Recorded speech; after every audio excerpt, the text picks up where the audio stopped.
Я приветствую вас, дорогие друзья, уважаемые гости и подписчики моего канала. После небольшого перерыва, но такого сумбурного и бурного, возвращаемся к интервью, и на связи Снежана Егорова. Снежана, приветствую вас.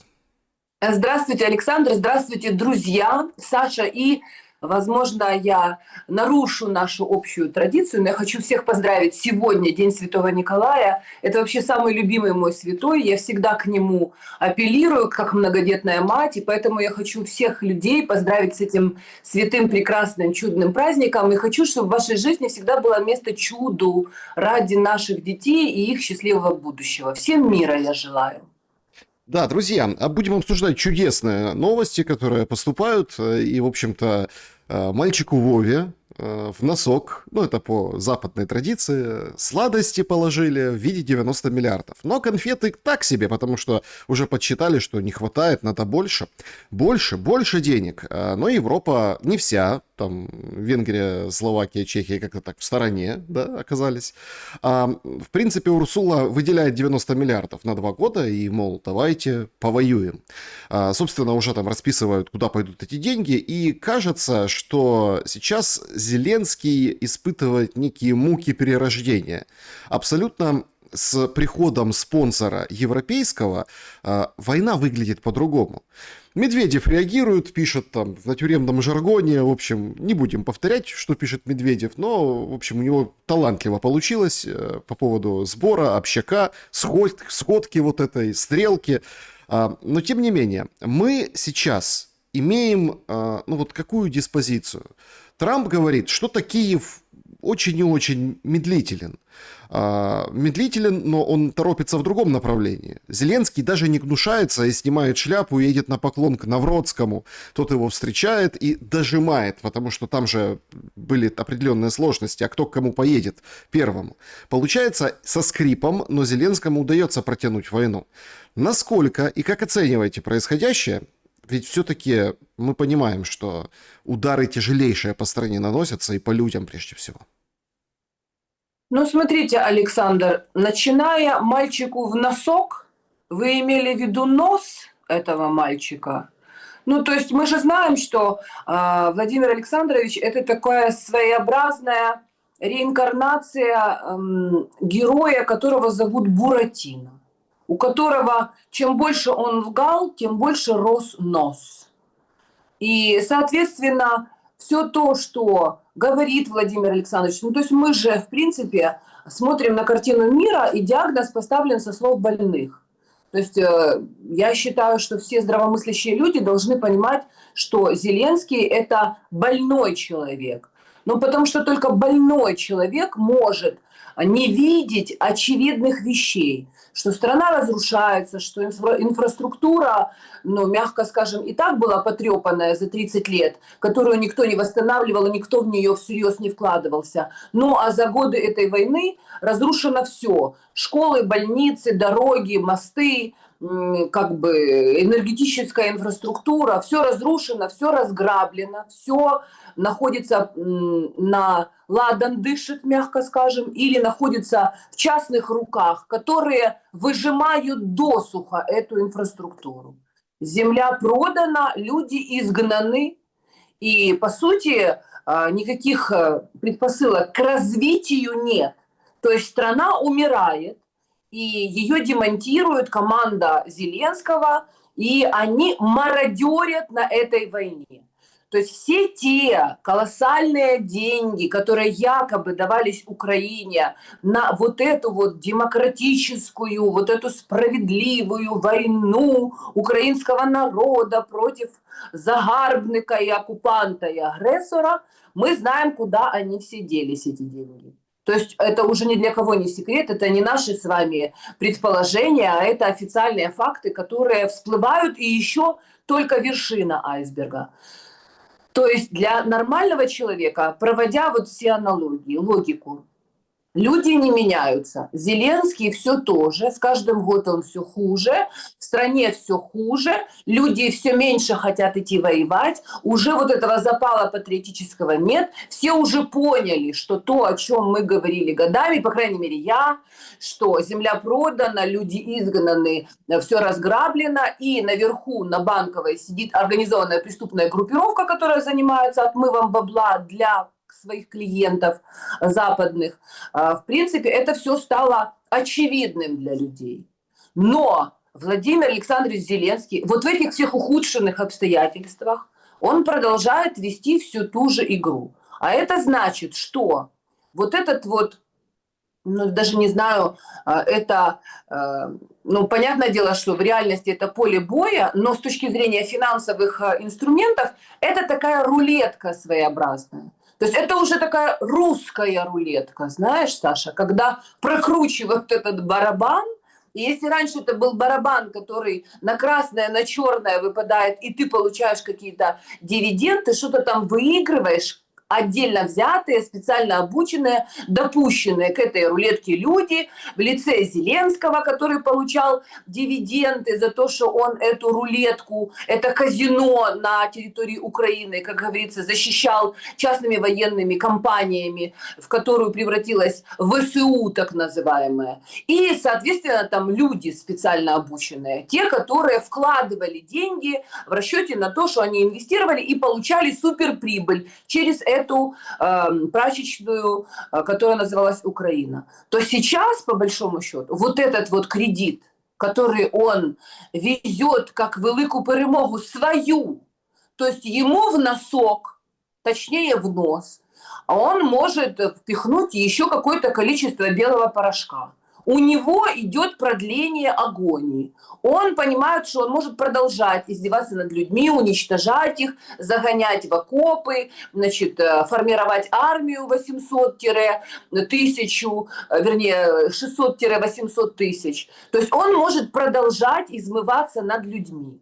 То есть мы поняли, что Зеленскому опять дали карт-бланш, в общем-то, закручивать гайки в этом концлагере. А что вообще украинскому народу? Украинскому народу смерть, ограбление, мародерство, уничтожение, и даже закрытые границы не дают им возможности сбежать уже из этого концлагеря. Если раньше еще более-менее были такие, ну, лояльные условия, люди могли при каких-то там обстоятельствах все-таки выехать, и, может быть, не с пустыми руками, то сейчас это действительно вот это, что называется, до последнего украинца. И Понимаете? это русская рулетка, понимаешь, русская. Понимаете, Потому вот что эта вот русская рулетка, вот мы сейчас с вами беседуем, и там, наверное, полдня будет дальше, до самого вечера Путин дает прямую линию. Значит, ему там поступают вопросы от россиян, там искусственный интеллект помогает их отбирать, там 2 миллиона, в общем, обработано вопросов, говорят вот так, да, то есть сумасшедшие цифры.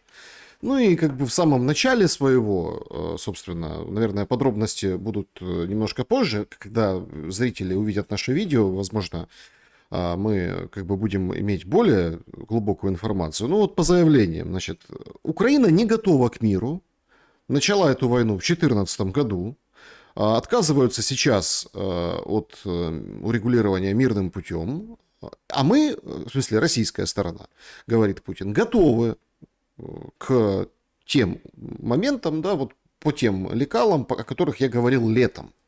То есть Россия продолжает стоять на своем. Но насколько, вот тут понимаете, в чем дело? Тут же важно проанализировать, насколько поменялась вообще ситуация.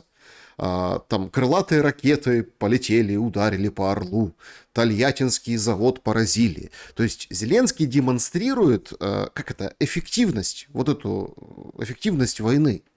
Мол, дайте еще денег, мы будем стрелять дальше, будем бомбить больше. И вообще мы, конечно, за мир, но за такой мир по-своему. У нас с армией должно быть все в порядке, гарантии какие-то топчутся на одном месте с американцами. Но мы сейчас видим абсолютно диаметрально противоположные позиции, да? Российскую и украинскую. Вопрос, так а где американцы? Вот сейчас. Европейцы понятно, американцы где? И американцы они держат курок, да, держат пистолет для этой русской рулетки вместе с Путиным, или заряжают патроны, или вытаскивают, скажем так, патроны из барабана? Ну, ты понимаешь, Саша, мы уже говорили неоднократно, что это такой матрешечный конфликт. То есть, по сути, на каждом этапе, ну вот, грубо говоря, можем себе представить, что Украина – это нижний уровень, да, и дальше там идет, например, конфликт, который разворачивается между Украиной и Россией, дальше идет конфликт, который разворачивается между Россией и Европой, дальше идет конфликт, который разворачивается между Россией, Европой и Соединенными Штатами Америки, а дальше конфликт, который разворачивается между Америкой и, например, тем же Китаем, между которыми находятся Россия, Украина, Европа и все остальные заинтересованные, кто-то сбоку, кто-то сверху, кто-то снизу, но так или иначе все расходится от вот этой поля боя. То есть, грубо говоря, камень падает в эту воду здесь, на территории Украины. Дальше он расходится кругами по воде и задевает так или иначе всех, кто в этом заинтересован. Поэтому у Соединенных Штатов Америки серьезный кризис финансовый, структурный. Они вообще стоят на грани гражданской войны. У них есть нерешенные и нерешаемые вопросы, потому что последние 30 лет Соединенные Штаты Америки жили непосредством. То есть они создавали конфликты в разных точках мира, вели прокси-войны, создавали хаос, и, соответственно, на этой, как говорится, мутной теме они ловили жирную рыбу, добирались к ресурсам, получали их за копейки, устанавливали там свои режимы, устанавливали там свои военные диктатуры и, соответственно, выкачивали ресурсы, людей и все, что можно было выкачать из разных точек мира. И они прекрасно жировали, стол, как говорится, у них был, где под каждым ей листком был готов и стол, и дом. Сейчас, когда русские, по сути, во главе с Путиным взбунтовались и сказали, что вы не будете наши ресурсы использовать таким образом, нам нужна там наша рента или там наша часть, или мы вообще вас изгоняем, мы не хотим больше вот быть вашей колонией и прочее и тому подобное. Соответственно, они сказали: ах, Путин, ты такой, плохо вообще к нам относишься, вот Ельцин был прекрасный, а ты, Путин, ужасный, поэтому и кричат в России вот эти все ходорковские и те, кто служит ему, там, Чубайсы и прочее, со всех сторон они кричат, что типа надо Путина убрать, потому что в России все плохо и будет еще хуже, а нужно, чтобы был прекрасный вот такой новый молодой какой-нибудь Ельцин. Вот, например, об этом заявляет когда-то прекрасная актриса, это, которая играла в «Стране глухих», вот эта вот литовская. То есть она на полном серьезе сидит в интервью, такая дурочка, снегурочка, и рассказывает, что типа вот Путин плохо, а вот Ельцин было хорошо. Должен прийти кто-то такой, понимаешь? И, в принципе, опять пустить прекрасных американцев, чтобы они ходили весело, курили бамбук и вообще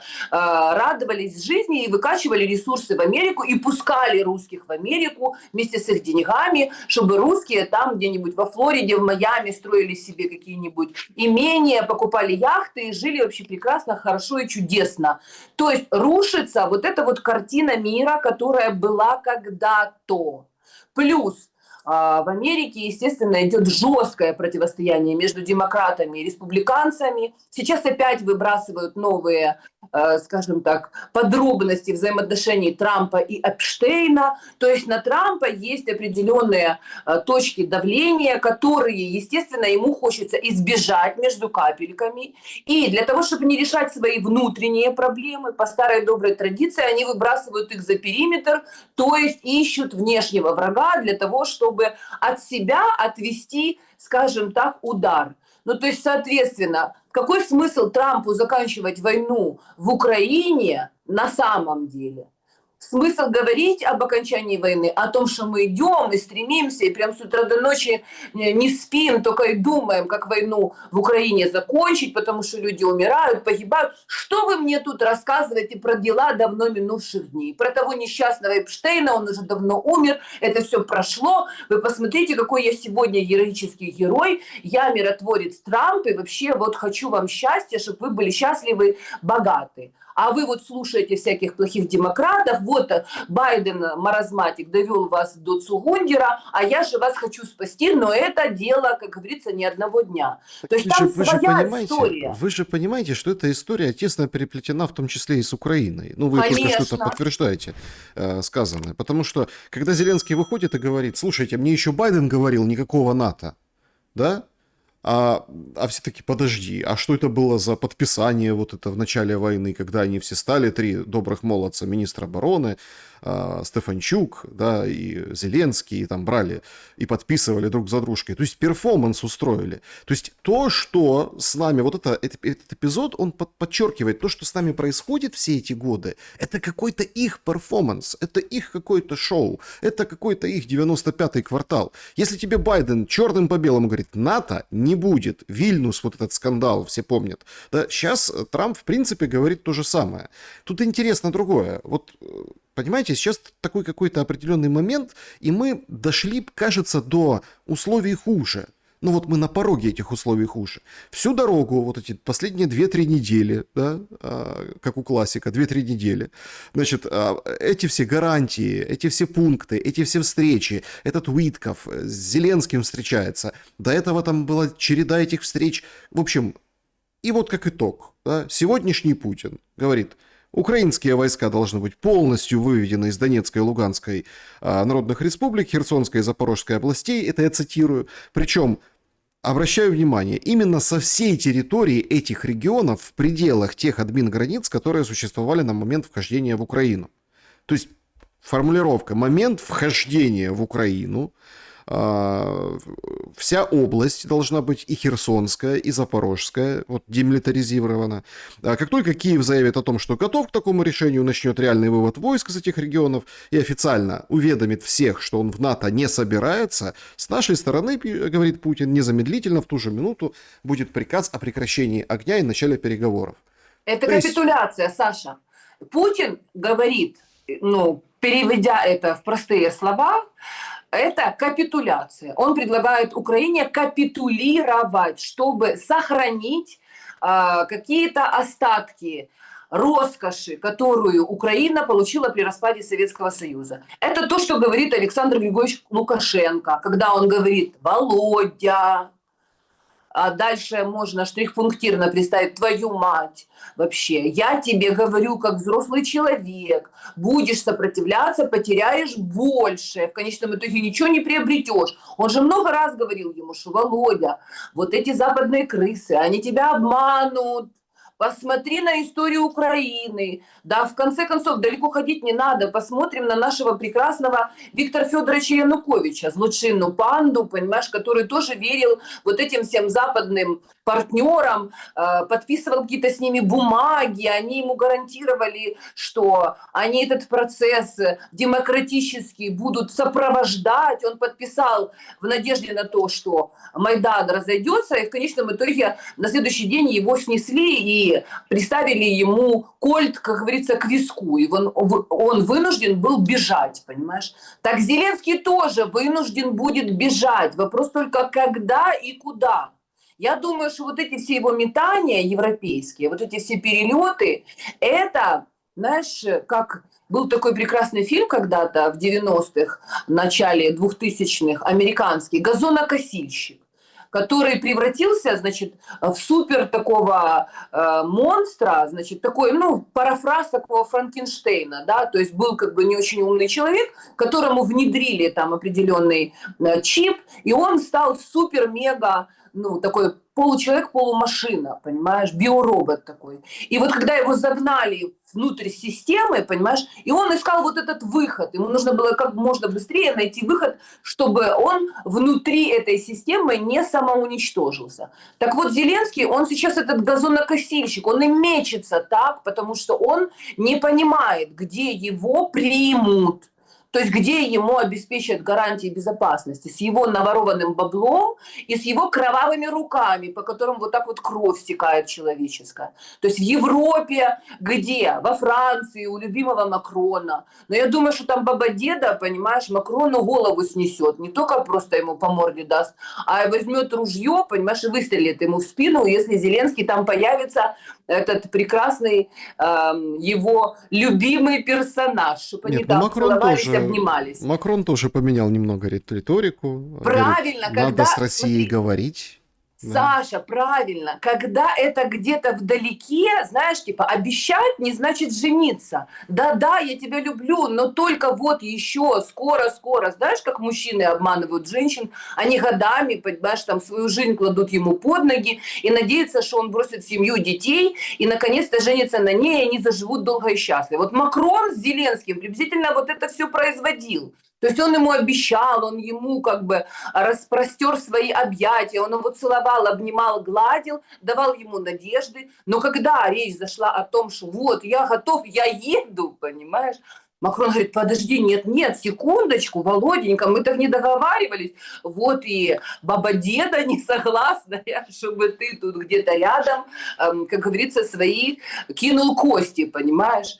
Ну, то есть то, что Зеленский вкладывал украденные деньги во французский банк, в какие-то там прииски платиновые, которые тоже, судя по всему, к Франции имеют непосредственное отношение. Это одно. Везите ваши денежки в нашу сберегательную кассу. Но русские же, в принципе, тоже сейчас столкнулись с тем, что они везли свои денежки в Евроклир, а теперь, как говорится, они не могут их выцарапать никакими ковришками, и ничего не могут, кроме того, что уже размахивать своей ядерной бомбой, рассказывать, что, друзья, если вы будете нас просто так нагло грабить, то мы, в принципе, таки придем за своими деньгами, если вы так сильно приглашаете. То есть Зеленский почему-то решил, что он на одну понюшку табака лучше, чем все остальные, кого пираты грабили веками. То есть и Америка, в принципе, это экспансионная страна, захватническая по своей сути. Это и есть оккупанты, агрессоры. То есть как вообще завоевывалась Америка, как приезжали колонисты, как они отстреливали местное население, как они уничтожали индейцев, как они потом между собой воевали. Нужно просто историю Америки вообще открыть и почитать, и понять, кто вообще агрессор, кто оккупант, кто пират и кто вообще, как говорится, кому доктор. Соответственно, нужно посчитать, кто такие британцы вообще, те, которые, в принципе, все племена беззащитные поставили, как говорится, себе в услужение и долгие годы над ними измывались и вытаскивали оттуда все. Вся вообще британская трежери, нужно заглянуть туда, это все украденные у каких-то там вождей, племен, королей, понимаешь, там бриллианты и прочее и тому подобное, не говоря уже о том, что корона Российской империи, понимаешь, тоже находится на голове у британской королевы и ее помета. Ну, то есть, грубо говоря, почему Зеленский решил, что улыбаясь ему, обнимая его, принимая его, и когда он корольку там по плечу вот так вот, типа, да-да, карлик, где ты был, на Фонтанке водку пил, понимаешь?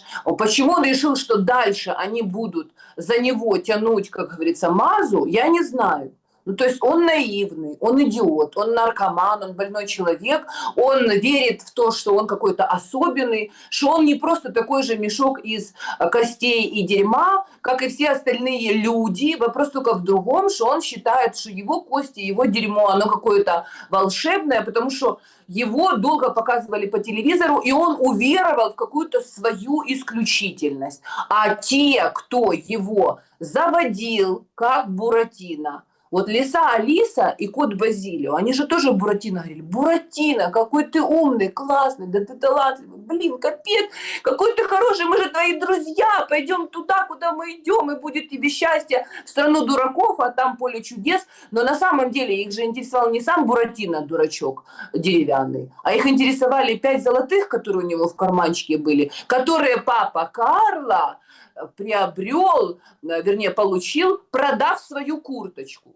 То есть русские, Советский Союз, Российская империя до этого осваивали эти земли, строили здесь города вообще, засевали это народами, которые тут плодились, размножались, жили на своей собственной земле, учились, пели, танцевали, у них были больницы, школы, там, университеты. В принципе, может быть, это все было не блестящее, яркое и прекрасное, но свое.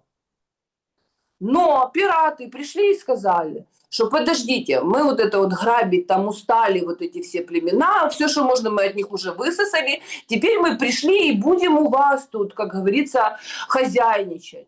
И, в принципе, русские и сказали, что да, конечно, может быть, вы и правы, мы не знаем ничего про свободный рынок. Вот 30 лет тому назад, когда вот эти коммунистические старенькие дедушки, вот эти старцы сказали, ну ладно, хорошо, давайте, заходите, покажите нам, как надо жить, да как надо торговать, да как мы будем жить все вместе, радостно и весело, и будем, значит, строить какое-то совместное светлое будущее. А потом выяснилось, что, оказывается, это все те же лиса Алиса и кот Базилио, которые мягко стелят да жестко спать. И когда русские поняли, что их ограбили, вот эти 90-е, 2000-е, когда вообще полное уничтожение всего, образование, университеты закрыты, люди на улице, профессора торгуют на базаре, понимаешь? И вот этот весь ужас, они поняли, что такое дружба с Соединенными Штатами Америки. Генри Киссинджер сказал, Генри Киссинджер, который был госсекретарем, он сказал, что воевать с Америкой опасно, дружить с Америкой смертельно. Очень интересный эпизод. Значит, Путин в очередной раз говорит о том, что 3,5 тысячи военных окружены в районе Купянска. Шансов у них нет. Да? Ну, также говорит о том, что в Гуляйполе есть продвижение, 50% города под Россией перешли речку. Говорит о том, что окружен Мирноград, тот, который Димитров по-старому, полностью окружен. В общем, до конца года будут еще успехи. Ну, а Купянске там интересный момент.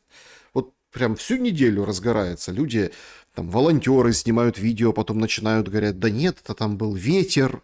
Ветер сдул эти буквы. И все вот как бы последние дни, да, вот как бы смотрят на это обращение Зеленского на фоне Стеллы, да, и как-то пытаются разобраться, разбирать, но потом это все дело подчищается. И вот это дошло до прямой линии Путина, и он говорит, ну, говорит, чего? Зеленский артист талантливый. Говорит, чего стоять на пороге? Заходи в дом. Как бы сиронизировал Путин по поводу вот этих букв и этой стеллы. И, знаете, вот с точки зрения как бы вот военной логики, то есть все очень печально для Зеленского, но опять поднимается, мы тоже это обсуждали неоднократно, вот события на фронте и их влияние на, ну, собственно, деятельность украинского руководства и Зеленского лично. Максимально дистанцировался. Максимально. То есть, что на фронте происходит? Первое, никто не знает. Ну, никто не знает. Потому что там верить стороне, условно, там, противника, украинскому имеется в виду, гражданину, да, это же, ну, крамола, нельзя, и ПСО. И там тоже любят преувеличивать. И с этим тоже начали работать и играть, да, по поводу, а вот давайте пригласим журналистов, а давайте не пригласим журналистов. Тоже это боевая пропаганда. Верить своим, свои не рассказывают ничего, да. Все как бы только наоборот как-то вот подбрасывают хворост в это, не знаю, этот ужасный просто костер пропаганды, тоже там границы 91-го года, мы там дойдем, Крым возьмем и так далее, и так далее. То есть абсолютно человек растерян и не может дать ответ на вопрос. Так а фронт непосредственно, то, вокруг чего все пляшут. У нас как бы поменяли телегу и лошадь, понимаете? У нас просто поменяли местами. Все думают, что ой, лошадь, это же и лошадь Зеленский как бы тянет эту лямку. На самом-то деле интересно, что в телеге, интересно, что везут. А везут скажем так, Трупы, трупы, Саша, да, везут, трупы, гробы, понимаешь, все, що везуть, это трупи і гроби. Вот это країна мрій Зеленського, і не тільки Зеленського, а й всіх отих україномовних українців, вона в гімні, як говориться, українського народу. Душу і тіло ми положим за нашу свободу от здравого смысла. Просто нету окончания этого предложения. Точно так же, как Зеленский, мы пойдем на шашлыки, но они будут из вас, эти шашлыки. Это тоже осталось за кадром. Понимаешь, Саша, ты когда говоришь, вот говорят русские, верить ли своим? А каким своим? Вот все те люди, которые специализируются якобы на анализе ситуации на фронте. Вот это карты раскрывают, там что-то, клешни какие-то, навесы, обходы, линии, прорывы и все остальное. Вот эти все люди украинские, они на какую информацию ориентируются? То есть они ориентируются на западные карты, которые якобы им выкладывают со спутников, которые тоже не принадлежат Украине. Ну, то есть как вообще мы можем быть уверены в том, что та информация, которая выкладывается в этих картах, которая якобы снимается со спутников, которые не принадлежат Украине, что эта информация достоверная? Вот у нас же есть спутник Притулы, да, но почему-то спутник Притулы такой таинственный, скрытый спутник, так, чтобы враги не узнали, где тот спутник, и данные с этого волшебного спутника мы никак не можем получить. Ну, так, чтобы, например, считать, что это украинские разведданные, которые абсолютно достоверные, на основании которых можно делать хоть какую-то достоверную информацию или анализ. То есть это все туман войны, это все диагноз, поставленный со слов больных. А самый главный больной – это Зеленский. Когда страна выбрала себе на голову черта, брехуна, я не знаю кого, там, человека больного психически, который живет в искусственно созданной реальности, то, в принципе, все остальное происходит приблизительно по таким же законам. Мы знаем вообще, где живет Зеленский. От президент України Зеленський, де його місце проживання. Тобто він планує жити в Україні в подальшому. Він бачить себе, свою родину, своїх дітей в Україні, в вишиванці, і що вони всі збираються, оце святкують з українським народом. Строят же эти маетки, да, эти семейные гнездышко, рядышком дома, вот эти, которые тоже фигурируют в пленках и так далее, где там все кумовья, друзья, там у каждого по особняку, и они там рядышком друг с дружкой находятся. Ну, отвлекающий маневр. Отвлекающий маневр. Ну, то есть они, конечно, строят маетки, но за эти годы количество недвижимости, которая фигурировала как недвижимость, и бизнесы, которые Зеленский себе оформляет, они все как-то за пределами Украины. Все абсолютно. То есть если человек не видит своего будущего с этой страной, на этой земле и с этими людьми, если он скупает недвигу, яхты, дачи, бизнесы, банки, казино и прочие какие-то вещи за пределами этой страны, и его вся семья уже давным-давно живет за пределами этой страны, говорит на другом языке, и он сам предпочитает в основном трындеть на английском, понимаешь, со своими белыми господами, и как он считает своими дальнейшими партнерами по бизнесу, то, в принципе, о чем могут говорить вообще украинцы, если они полностью находятся под контролем администратора концлагеря? То есть вам война, вам гробы, вам отсутствие света, вам, значит, отсутствие школы, ваши дети идут в подземные школы, вы сидите на генераторе, если он у вас есть, а если нет, понимаешь, что вы сидите без света, у вас нету ни больниц, ничего, никого, нигде, и никаких перспектив, то есть вы не понимаете, когда это все закончится, и как это все закончится. С каждым годом все хуже и хуже условия. Вам принимаются законы драконовские, вам повышаются налоги, вам набрасываются вот эти кредиты, которые вы и ваши дети будут в обозримом будущем отдавать. Вы рабы. Ви на смерть йдете. Ви повинні воювати до останнього українця, кров свою проливати, своїх дітей віддавати, понимаешь, ТЦК, і потім получать гроби. А Зеленському ковришки. Знаешь, как в этой сказочке, прекрасная была сказка про медведя и крестьянина, когда тебе вершки, а мне корешки. Ну, то есть, когда ты просто знаешь, что вырастет и что нужно загадать, где корешки, а где вершки, понимаешь, будут лучше. Так Зеленский, в принципе, этих лохов держит за лохов. И то, о чем мы говорили, кстати, неоднократно, что он разведет их на вот эти выборы онлайн, то есть уже готовится вся база для того, чтобы опять вообще в этом казино этих лохов нагреть, как говорится, по полной программе. Ну и То что есть вы думаете, они проголосуют за Зеленского? ну, как, конечно же, проголосуют, потому что, как мы знаем, неважно, как голосуют и кто голосует, главное, как считают и кто считает. Если Федоров берется за дело, и краина в смартфоне, понятное дело, что люди, которые в СЗЧ, они не будут голосовать. Люди, которые имеют негативное отношение к этой власти, не будут голосовать. Люди, которые за границей, ты никогда их не посчитаешь, сколько их и как они там проголосовали, и как это все будет организовано, не будут голосовать. То есть они нарисуют все, что захотят. Люди, которые в окопах, конечно же, проголосуют за Зеленского, потому что они подневольные люди под контролем. И весь админресурс, люди, которые работают на эту власть и получают там какие-то зарплаты, они тоже пойдут и проголосуют за Зеленского, потому что их напугают, что все теперь открыто, онлайн-голосование могут проследить, кто как голосовал. То есть людей же пугают, что вот искусственный интеллект, теперь каждый лайк, куда ты смотришь, что ты там типа выбираешь, любые предпочтения, бигдаты могут посчитать и каждого человека отдельно взятого вычислить. То есть людей запугали, им расскажут перед выборами, что, естественно, там такие технологии, что мы каждого сможем вообще отследить, как кто проголосовал. Услышав это, каждый проголосует в зависимости от того, где он находится. То есть жители концлагеря, они проголосуют за, скажем так, администрацию концлагеря, потому что они понимают, что если они будут протестовать и бастовать, у них еще будут худшие условия. И все.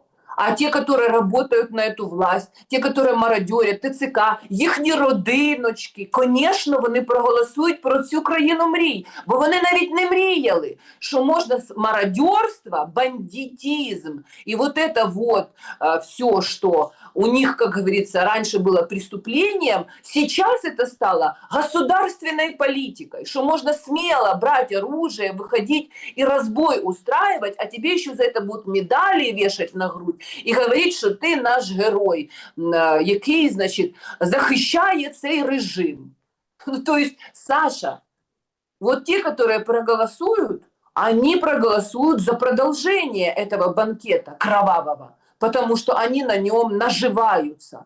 И, конечно же, западные партнеры, они тоже проголосуют за этот режим. А как мы знаем уже, что британские специалисты, кураторы, они там уже, как говорится, навели мосты, навели порядки, пошуршали там в ЦВК. То есть, в принципе, ну, естественно, Зеленский наш президент. То есть, если будут вот эти выборы под эгидой военного положения, без достижения каких-то там мирных документов, там, мира и прочее, и отмены военного положения. То есть, если выборы пройдут во время военного положения онлайн, Зеленский еще на 5 лет будет президентом. И это дец, понимаешь? Ну, то есть, это вот точно, понимаешь, железобетонная могильная плита на всю эту землю, так, чтобы ни одной живой души не осталось. А все, что останется, это будут черви, понимаешь, это будут могильные черви, которые будут тени своей бояться. Вообще, конечно, все приправлено такой порцией лжи. Вот выходит там представитель офиса президента. Опять-таки, сейчас непонятно, а что такое офис президента. Это прям отдельная очень интересная тема. Где Ермак?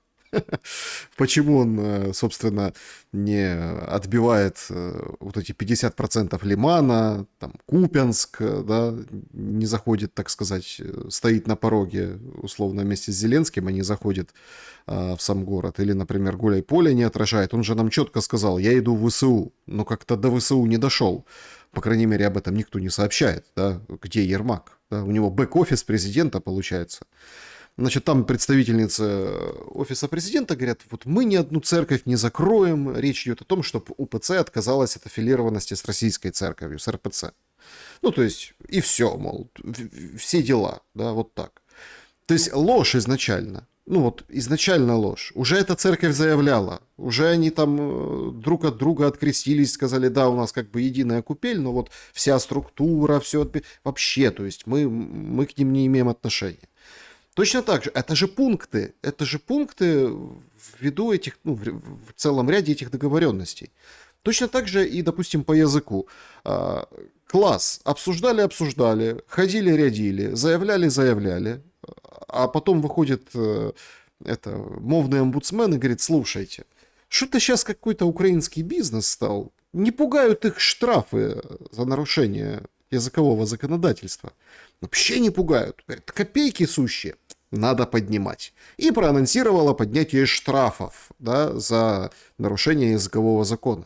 Погодите. Ты видел, Саша, лицо этой идиотки? Ну вот этой мовного омбудсмена. Это же жертва аборта и домашнего насилия. Там у человека, понимаешь, ну 0,0 вообще интеллекта. Они же специально находят вот таких вот полезных идиотов, которых они... Вот ты была дурочка, Снегурочка, никто и звать тебя никак, а сегодня ты мовный омбудсмен, и тебя покажут по телевизору. Только тебе надо сказать вот это и то. То есть они специально это делают. Посмотри на Марьяну Безуглую, на ее, как говорится, утренники, которые она устраивает в Верховной Израде. То есть уже для всех психбольных, понимаешь, открыты двери, и они могут заходить и делать, что они хотят, и никто их не остановит. И что касается Украинской Православной Церкви, ну а Хануку вообще, которую поставили на Крещатике в очередной раз, куда девать Хануку вот в этой православной войне? Ну, то есть УПЦ, ПЦУ, как бы мы выясняем, кто более матери истории ценен. А что с Ханукой вообще? Вот мне просто интересно. Ее вроде как и в Москве тоже ставят. Ну, то есть у еврейского, иудейского, как говорится, вероисповедания, у них дороги открыты и там, и здесь. Ну, то есть евреям не говорят, типа, почему же не украинскую, откреститесь, типа, от ваших русских, значит, собратьев, то есть о том, что, например, там сын, значит, одного раввина, одесского или какого-то, женится на дочери там московского раввина, то есть об этом речь не идет. Почему? Наверное, потому что Зеленский иудей, как он сказал, или кто он там, еврей с украинским паспортом, говорящий на русском языке. Может быть, в этом суть вообще проблемы, что, оказывается, у нас идет смена парадигмы с православной славянской страны на страну немножко другого вероисповедания, которому создаются благоприятные условия для того, чтобы оно развивалось. И сейчас, конечно, мы закроем русскую православную церковь, уничтожим русский язык в школах, уничтожим русский язык вообще как понятие, снесем памятники, потом поставим Хануку, а потом выйдут хорошие евреи и скажут, а давайте мы будем все говорить на тех языках, которые нам нравятся. Давайте мы будем вас учить ивриту, по-английски будем говорить хорошо, потому что люди должны быть людьми мира. Пригласим всех людей мира сюда. У нас же есть уже теперь закон о множественном гражданстве. Ну давайте, Саша, не забывать об этом, что Украина, она всегда состояла из 3 больших общин или там этнических групп. Это были русские, русскоязычные русские, украинцы, западные в основном, или там средняя полоса, они там говорили на украинском языке, но это отличается, 2 украинских языка, западенская гвара и украинский язык, вот такой классический, который в Советском Союзе, как говорится, поднимался на знамена. И, конечно, еврейский вот этот фактор. Давайте не будем о нем забывать, просто как-то не принято все время говорить о том, что еврейский фактор имеет большое значение в Украине. Мы посмотрим на все телевизионные тусовочки, там куда ни плюнь, там везде еврей. Роднянский еврей, там вот эти все Гордоны и Прибасманы, евреи, вот эти вот жертвы Холокоста несчастные, которым можно все, понимаешь, потому что когда-то их соплеменники пострадали и их гнали и обижали, поэтому они сейчас могут, как Зеленский, уничтожать вообще целый этнос, и в принципе к нему нет никаких претензий, потому что он потомок жертв Холокоста. Ну, то есть вообще вот эти все истории, Ермак, понимаешь, там, вот эти все Стефанчуки, вот эти все Арахами, кто они этнически? Они все абсолютно евреи. Гордон с гордостью говорил, что у нас не может быть нацизма, потому что вся вообще вот наша верхушка управляющая, все же евреи.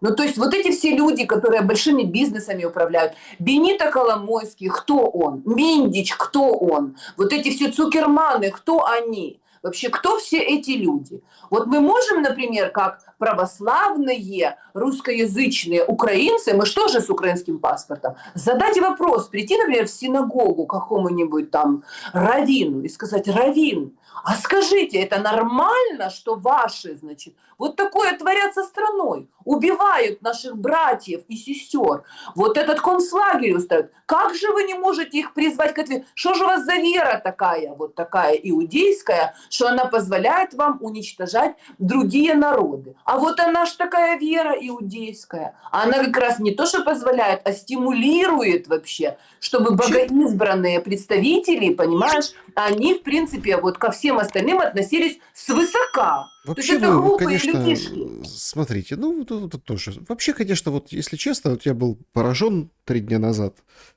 А, вот все вы как бы вот расписываете в черных красках, все вот это плохо. На самом деле, видите, как все хорошо.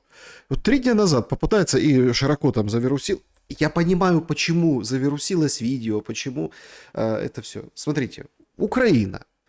Есть такая спевачка, ну, певица, Мама Рика. Да? У нее Сергей Середа, комик, муж. 3 дня назад. То есть, значит, он ей по случаю 11-й годовщины первого свидания. Важно, это деталь. 11-я годовщина, 11 лет назад они в первый раз пошли на свидание, и он ей за 30-ку зелени покупает электромобиль, это все снимают, она там выставляет это все. Смотрите как. И светская жизнь бурлит, и все у них хорошо и прекрасно. И он может, как бы, комик, а кто? На фронт? Нет, он на фронт может там съездит, что-то кого-то юмореску какую-то расскажет, там, типа, и скажет: мы поддерживаем ВСУ. То есть, смотрите, как жизнь бурлит. То есть, машины вот эти дорогущие, как идут, на этих транзитных номерах закупаются новые с салонов европейских, так и идут, как шли, так и идут, все нормально. То есть у нас есть для народа, как это, о чем поговорить. И все же такие: вот, я недавно получила водительское удостоверение, а тут такая дата, а тут такой подарок. То есть вот эта вот жизнь, и она, вот она, пожалуйста, то есть она предстает. Я просто вспоминаю 22-23 год, да и позже, и многие до сих пор сейчас. Понятно, что там стараются не показывать какие-то моменты. Люди боялись фотографии из отпуска выложить, потому что, ну какой нахрен отпуск, да, который ты там купил за год эту путевку, и ты, ну, не можешь ты ничего сделать. А сейчас, видимо, ну, уже никто ничего не... Все нормально. Смотрите, какая замечательная тыловая жизнь, светская идет. Ну, понимаете... Так їхні ж воячки ВСУ їх бережуть, щоб вони отак добре, гарно жили. І по-друге, Саша, можу вам сказати, що тільки особливим людям, які підтримують цей режим, які вважають Зеленського своїм президентиком, будуть співати пісні на передвиборчих дільницях і проголосують за нього, от їм таке життя, от він і забезпечує, а всі інші, значить, должны стоять раком, идти в окопы или чемодан, вокзал, Россия, или отдайте храмы и будет вам счастье, или там все остальное. Це тільки для особливої категорії людей. В них щастя, в них війна до останнього українця, а ті українці, які сидять, наприклад, десь в Європі на соціальці, вони так само будуть воювати до останнього українця, поки не закінчаться соціальні їхні виплати, які вони отримують, понимаешь? Ну, то есть все смешалось, все разделилось просто, и ничего нормального в этом нет, потому что это пока до поры до времени, но как бы каждый находится в своем кластере. Я же говорила, что в этом концлагере есть привилегированные бараки, то есть для тех, кому все можно, и у них одни правила. И есть вот, ну, как бы пассажиры второго и третьего класса на «Титанике», который идет ко дну, то есть они как бы испытывают все тяготы, сложности, сидят без света, дети ходят в подземные школы, у них нет денег, перспектив, они не могут выехать, им стреляют в спину, если они пытаются пересечь границу этой краины Мрии. То есть это отдельные люди. Но есть вот эта картинка, которая создается, що ось дивіться, ось вона країна мрій. Дивіться, які у нас прекрасні концерти, ми ж знімаємо концерти, сміємося, а що так, рот так вот они открывают. Я смотрю, я думаю, подожди секунду, это когда вообще они это все снимают? Какие-то старые записи в Ютубе они появляются? А потом смотрю, нет, новые, свежие. Вон Ольга Полякова, Машка Ефросинина, у них все вообще классно. Они классные телочки, они веселятся, концерты вообще, рассказывают. У них нет других проблем, кроме того, как они в своем возрасте хорошо выглядят, рассказывают про секс, про какие-то свои мечты, about my dream, about my life. Ну, то есть они же показывают людям, молодежи, что, в принципе, ребята, какая война, все хорошо, вот мы уже победили в нашей Украинушке. Нужно только на украинский язык перейти, и тебя никто не будет трогать, и ты будешь делать то, что ты хочешь, и вообще тебя ничего не будет касаться. Но это ложные истории, потому что вот эти все люди, которые демонстрируют, и та же мама Рика, баба Рика, понимаешь, которая демонстрирует вот эти все свои машины за 30 тысяч долларов, и вот этот Миловин, понимаешь, которому его коханий из ВСУ, значить, робить пропозицію прямо на Майдані, і вот этот нацвідбір, де сидить там Джамала і щось там розказує про те, як ми будемо нашу нести культуру українську по всьому світу. Это все отдельная, искусственно созданная реальность. К народу это вообще не имеет никакого отношения. Точно так же, как и Зеленский, так и весь этот кластер живущих в телевизоре, понимаешь, священных чудовищ, которые живут в какой-то другой Украине, к людям не имеет никакого отношения. Вот в этом весь ужас, Саша. Понимаете, просто тут тоже все познается в сравнении. Вот мы с вами общаемся, идет прямая линия, надолго будет идти, это большое мероприятие. И я вот вижу, как, собственно, украинские, ну, вот эти паблики, которые, как и певцы вышеупомянутые, как и комики, как вот эти все, которые обеспечивают нам видимость абсолютно такой, ну, нормальной жизни, да, могут там позволить на годовщину там чего-то подарить, это все опубличить, как они как бы едко, насколько могут, истерично вот приводят, там же как прямая линия, ответы на вопросы, и там есть вот эти экраны, да, которые попадают на общем плане, когда, в общем, можно прочитать вопросы. Их периодически выводят. И там же вот собрали уже подборка, там, несмотря на президентскую программу, газа не было, так и нет, пишут, что это там Тверская область. Почему простой народ живет хуже папуасов? Непрямая линия, а цирк. Когда будем жить хорошо и без обмана? Значит, остановите безумный рост цен на все. Нет нормального интернета, даже, в общем, отправить ничего нельзя. Где душа Сталина, в раю или в аду? В общем, и это все является предметом такого злорадства, какой-то такой, вот украинцы, вот посмотрите, мол, посмотрите, как им там плохо. Россия Понимаете? разваливается, да? То есть диктатор уже практически колос на глиняних ногах. Нужно Ну, тут ще же- трошки грошей, трошки повоювати, і скоро вона розвалиться. А вот если так вот, просто, ну это же все умозрительные, мыслительные такие эксперименты. Вот представьте вот так вот посадить Зеленского, например, да, с вот этими вопросами. Вот интересно, такие бы, вот просто надо тем, кто упивается и наслаждается, а много, там большие аудитории у этих офисных, проофисных там каналов и так далее. А вот показали ли бы вот такие вопросы на экранах? Ну, это фактически, мы же помним картунный Майдан, да, и там тоже много было вопросов. Да? К нему можно по-разному относиться. Хорошо, плохо. Мы посмотрим еще, к чему это все приведет, когда будут новые пленки, если они будут. Но это тоже было такое своеобразное место, где человек мог на картонке написать там какой-то вопрос, да? Вот сейчас эти картонки на больших экранах у Путина, и как бы все это видят, все удивляются, ничего себе, вот это да, вот, мол, какая деланная свобода. Так проблема в том, что, а вот при Зеленском и деланной свободы нет. То есть никто не может обратиться, никто не может выступить. Если там чего-то где-то не устраивает тебя, то ты сразу агент Кремля и, в общем, подвергаешься обструкции, впаяют еще и реальный срок.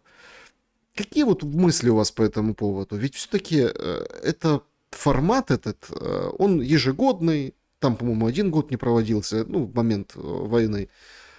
И он всегда вот такое ощущение складывается у меня лично, когда там была у меня тоже пауза в эфирах, да, и все пишут, вот, там шелест, хватит там распространять то, что распространяют по российским федеральным каналам, вот такие претензии, да, там много писали людей, там в комментариях, разные, там, негативные, идиотские даже где-то там вещи. Я вот как-то начитался за эти дни, без свежих интервью, без эфиров, и как-то так вот немножко меня мучает главный вопрос.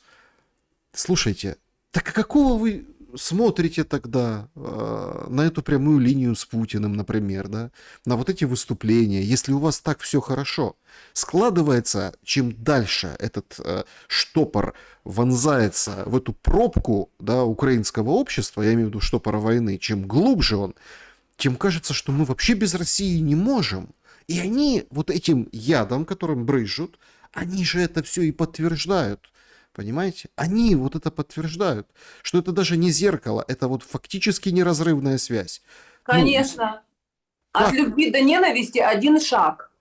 Если вот, например, перевести это просто на человеческие отношения, вот была семья, понимаешь, потом она распалась. Кто-то предал, украл, ограбил, убежал, сам все пропил вообще, потерял, понимаешь, но он обвиняет свою семью в том, что меня не остановили, в том, что вы меня не спасаете, в том, что вы меня осуждаете, примите меня как есть, иначе мне беда. Понимаешь, по сути, вот если посмотреть на все то, что происходит вокруг России, все то, что ей инкриминируют, предъявляют, западные там вот эти все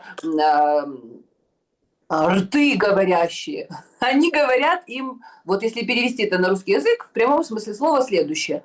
Русские, сдавайтесь, мы знаем, что вы богатые, мы хотим тоже с вами делить ваши деньги, вы сдавайтесь по добру, по здорову, потому что иначе мы всех своих убьем.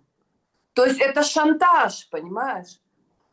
Зеленский уничтожает собственную страну, плевать на нее хотел, ездит и живет вообще за чужой счет, за деньги этих несчастных рабов вообще. Ну, я не знаю, осознает ли он, например, что все те бабки, которые тратятся на его вот эти перелеты, полеты, заправку самолета, вот эти все, он же не за свои деньги, не за свои наворованные, он оплачивает гостиницы или где он там останавливается. И вот эта толпа, тусовка, которая за ним ездит, и бабки, зарплаты получают. Он же не из своих денег им оплачивает вот эту их деятельность и жизнедеятельность за границей. Переводчиков там, я не знаю кого, поваров, кого он там с собой возит, каких-то консультантов.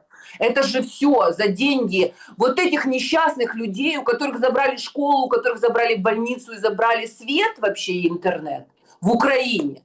Но как он может ответить на эти вопросы? Он может только сесть на скамью подсудимых. чтобы ответить на эти вопросы, почему нет света, интернета, почему наши дети ходят в подземные школы, и 5 лет у них нет школы нормальной, нормальных учителей. А если они доходят до школы, там стоят бешеные самки, которых вообще набрал в эту систему образования Оксен Лисовый, бандерівець, и они детям льют за воротник вот это бандеровское сало, про те, Не что батько знаю, наш Бандера. я не знаю, насколько верифицировано это видео. Может, правда искусственный интеллект, когда выстраивают их на коленях, минута молчания, вот это, и там бешеным ором кричит женщина, мол, не разговаривайте, рты позакрывали, вы что, не понимаете? Какой Возможно, искусственный интеллект, Саша? Искусственный интеллект не дойдет до такого состояния скотства. Конечно, это вот люди сошли с ума до такой степени. Их свели, их вели, свели, понимаешь? И дальше продолжают. Вместо того, чтобы остановиться и лечить, давать им таблетки, и больных, таких как Марьяна Безуглая, лечить, она должна ходить в специализированное заведение, где ей будут давать таблетки, где ее будут любить, кормить, понимаешь, там выводить, про птичку ей рассказывать, понимаешь, книжки ей читать, музыку релаксирующую ставить. А она ходит в Верховную Раду, становится на трибуну, понимаешь, вот этими какими-то красными этими линиями, значит, вот это вот, делает себе декорацию и воюет. Человек-паук, да, Тарута человек-паучиха. тоже же сошел с ума, Саша, но это кем надо быть? Вроде как был благородный, взрослый человек, бизнесмен, понимаешь? Олигарх, да. Олигархом был. Да, друзья, как-то и тебя вылечат, и меня вылечат, да, всех нас вылечат. Снежана Егорова была моей собеседницей сегодня. Спасибо большое за время и мысли. Спасибо, дорогой Саша, спасибо всем вам, дорогие друзья, за то, что вы есть. С Днем Святого Николая и чудо вам. Давайте пусть Святой Николай нашими молитвами сотворит нам мир ради наших детей. И в первую очередь в наших головах. Сохраняйте здравый смысл, вопреки всему, потому что это единственный залог нашего долголетия. Спасибо. Берегите себя и друг друга. Всем добра и света. Увидимся обязательно. До скорого. Пока.